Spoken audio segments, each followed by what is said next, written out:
Nous vous saluons ici dans le nom de Jésus-Christ de Nazareth.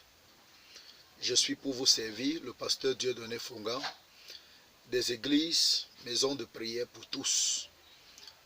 Dans le cadre de cet enseignement appelé les paroles de Jésus-Christ. Les paroles de Jésus-Christ. Alors sans plus tarder, ce matin, nous allons lire la Bible dans le livre de Marc en son chapitre 2. Et nous allons prendre le verset 5. Le verset 5. La Bible dit dans le verset 5, Jésus, voyant leur foi, dit au paralytique, mon enfant, tes péchés sont pardonnés. Jésus dit au paralytique, mon enfant, tes péchés sont pardonnés. Alléluia. Jésus pardonne les péchés. En réalité, qu'est-ce qui se passe? À partir du premier verset, du verset 1, la Bible nous dit que quelques jours après, Jésus revint à Capernaum. Et on a appris qu'il était à la maison. Qu'il était à la maison. Alors, une grande foule s'est rassemblée devant la maison. Devant la maison. De sorte qu'il n'y avait plus d'espace pour contenir la foule. La Bible dit que Jésus leur annonçait la parole. Jésus leur annonçait la parole. Et c'est pourquoi, frère bien-aimé, toi qui me suis maintenant, je veux t'annoncer les paroles de Jésus. Parce que Jésus annonçait les paroles. Et les paroles étaient souvent accompagnées des signes qui confirmaient la puissance de cette parole. Des démonstrations de la puissance de la parole. Jésus annonçait la parole aux gens. Jésus était venu pour sauver les gens. Jésus est venu pour révéler Dieu aux gens, pour montrer la voie du salut. Alléluia. La Bible dit que pendant que la foule était devant sa maison, dans la maison et devant sa maison, on lui amena un paralytique.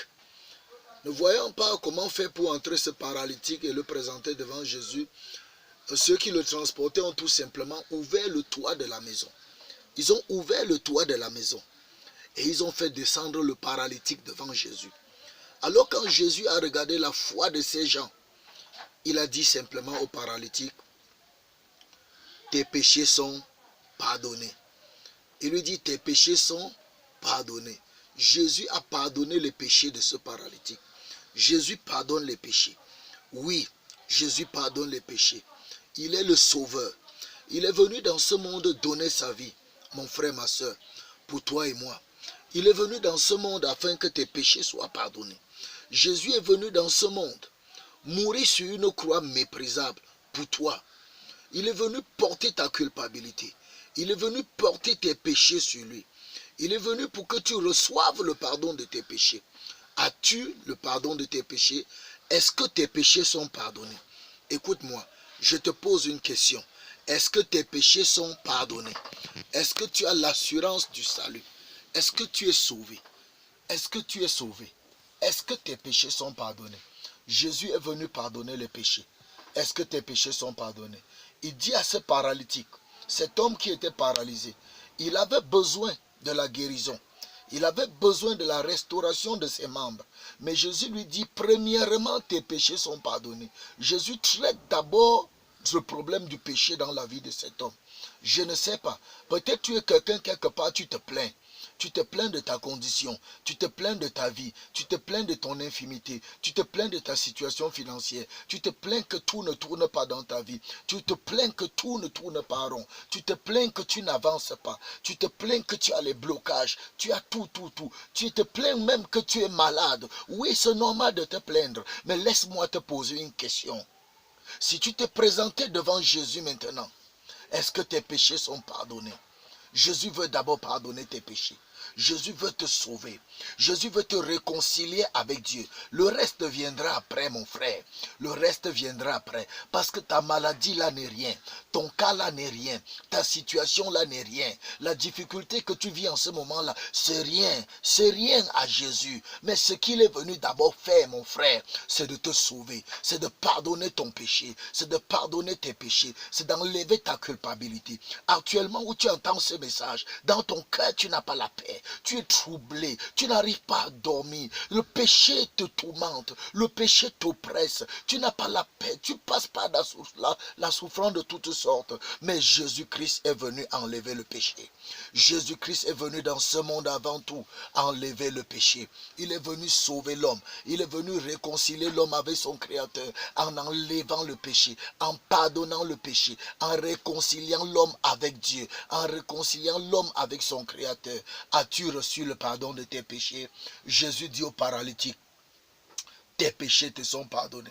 C'est plus tard qu'il lui dit, lève-toi et va, tu es guéri. C'est plus tard qu'il guérit sa paralysie. Mais avant, Jésus traite ce problème du péché. Jésus est venu traiter le problème du péché dans ta vie. Je dis, il est venu traiter le problème du péché dans ta vie. Jésus est venu traiter le problème du péché dans ta vie, mon frère. As-tu reçu le pardon du péché? As-tu reçu le pardon du péché? Jésus, voyant leur foi, dit tes péchés sont pardonnés. Si tu veux que Jésus pardonne tes péchés, crois en lui. Crois en Jésus. Crois en Jésus, mon frère. Donne-lui ta vie. Crois en Jésus. Tu seras sauvé.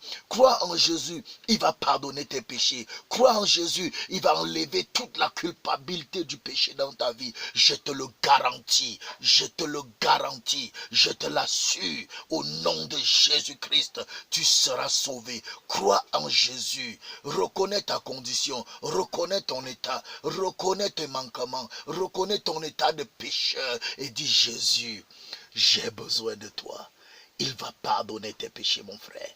Il va te sauver. Jésus sauve et guérit. Shalom.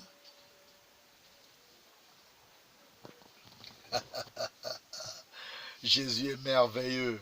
Il est merveilleux. Il est merveilleux. Gloire, gloire, gloire, gloire. Shalom. Shalom.